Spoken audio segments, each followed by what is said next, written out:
Welcome. As you all know, recently Chile suffered a devastating earthquake of an extreme magnitude. And because of that, we have interviewed Chileans who live abroad, trying to find out the kind of experience they lived through because of this earthquake. And with me today I have Ronald Sepulveda, a Chilean engineer who lives here in Tampa, and we will ask him to share with us his experience with the Chilean earthquake.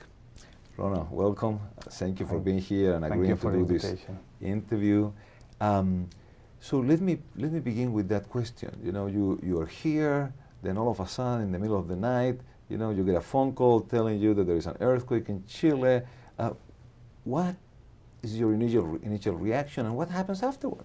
I received a phone call at 6 in the morning, that Saturday, 27th of February, and the earthquake was at 3:30. I received this phone call from another Chilean that live here in Tampa, and the first thing that he told me is there was an earthquake in Chile. When I hear the word earthquake in Chile, it's not a major surprise. Chile is a seismic country, then to have an earthquake, it's okay. But the subject comes later on when he said it was an earthquake, and the level of the earthquake, the degree of the earthquake was 8.8. And that really started to give me stress in this communication and panic in certain way, because 8.8 is not a normal earthquake in Chile. The last one that we had was in 1985, was 7.6. And I know the kind of destruction and situation that happened with that level, 7.5. Also by history, I know the major earthquake in the world that was in a category 9.6 level in the same city, in Concepcion, in the south of Chile. The other part of the communication that gave me a lot of panic or stress was the situation that the center of this earthquake was Concepcion, which is the city where I born. I live all my childhood and university, studied there, and then I left when I was 25 years old. Still there live all my relatives, my direct relative and also my wife relatives. Then it came all the concern about how they are they okay, and knowing the destruction of this level, you start to think, well, we need to start communicating with them. That was the first thinking about trying to know how they are. You are from Concepcion, and I'm assuming that at that point you are watching the news, you are looking for sort of any type of information, and here you go finding out some of the pictures, I'm assuming, in CNN and in the Chilean internet channels. What was your first reaction when you saw those pictures? We watched CNN English and Spanish version to see if there are any kind of different information, and also the Chilean channel through internet.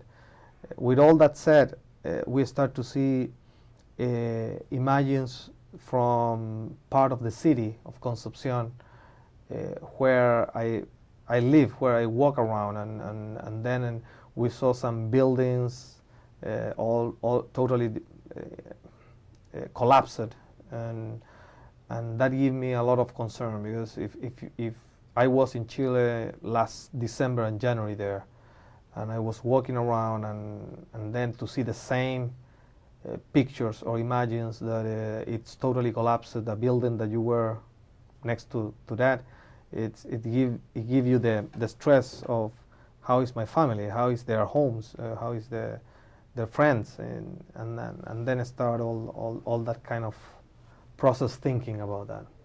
Yeah. So you are watching the news, you know the intensity of the earthquake, you realize what's going on, and what did you do? What your next step? Your next step.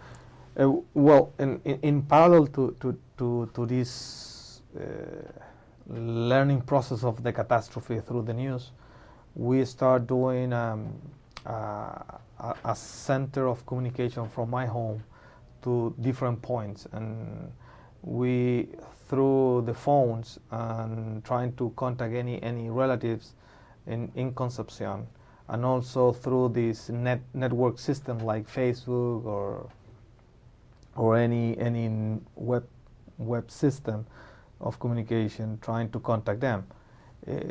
Obviously, in the first 6 hours, it was impossible to have any contact. There was no lines, or it was probably a few lines, but totally collapsed for the amount of phone calls. We decided to do in this case, and I am used to act in emergency situation because I work in chemical plants. The first thing that I did, it was a list of phone numbers of the most direct relatives, from the highest priority of communication to friends and all that, and start doing random calls until we get something.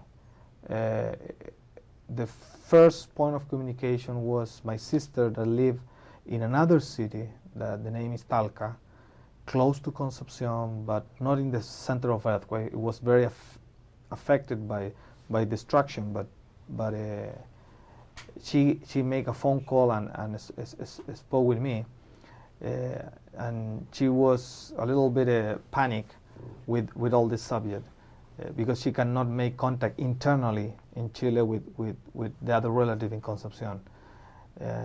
In all this situation, in parallel to this communication, I kept her calm, and I told her that I will try to do my best to contact through another way, and speak with my relatives. And in that moment, we make a contact through Facebook with a relative in Antofagasta, in the far north of the country, and we gave him the cell phone numbers of my brother and another relative, and he can make a text message with my brother in the downtown of Concepcion.